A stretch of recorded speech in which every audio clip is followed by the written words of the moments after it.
This year, this is our 6th year on behalf of the Jewish Community Relations Council coordinating Jewish Volunteer Day. Let's do it one more time. How many people are here for Jewish Volunteer Day at Project Homeless? Awesome. Awesome. And following Bevan is really hard. He could have been a great rabbi, by the way. I want to quickly, before I add some words of what I hope are inspiration to a crowd that inspires all of us today, I want to give a shout out to Laura Rumpf from the Jewish Community Relations Council staff, who is probably still checking people in, but did a tremendous job in coordinating our effort, and to all of the folks who are here as volunteers today.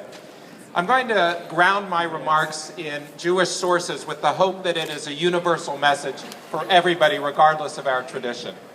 From the Bible in Deuteronomy, we read, "When there is among you a poor person, do not harden your heart, do not close your fist. Rather you shall surely open your hand and make him alone sufficient for his need, whatever he lacks." This one verse in the Bible brings together several Jewish values that inform the ways in which we are duty-bound to approach the poor and our homeless in the community. And I believe they are universally shared values that bring all of us here today. Firstly, we are commanded not to harden our heart. Why? Probably because too often we turn away. It's a human tendency not to look one in the face. We want to be able to go about our routine without the inconvenience of feeling too badly about those around us who are without.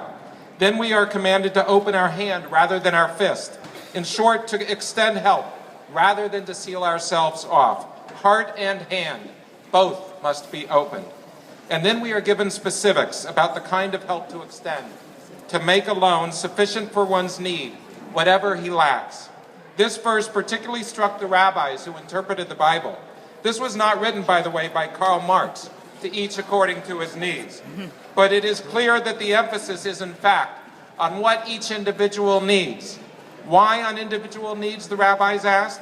In part because any one human being may need more or less than another.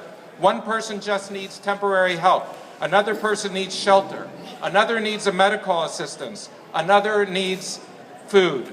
But even more, the emphasis on individual needs harkens back to the underlying value that informs our entire system of social justice, and that is human dignity, or as I would say it, the belief that all human beings are created in the image of God. To assume that all people in poverty or in various stages of homelessness have the same needs, and to treat them in the uniform way, is actually not to fully recognize and value human dignity, but to ask each one, what do you need? And to ensure that he or she has, in the words of Deuteronomy, sufficient for his or her needs, whatever is lacking, is to affirm the uniqueness of every individual and their unique needs. And that is precisely what makes Project Homeless Connect so powerful a force for good in our community. Some need a hot meal. Some need new eyeglasses. Some need a sense of community. Some need books. Some need a place to live. Some need a medical test.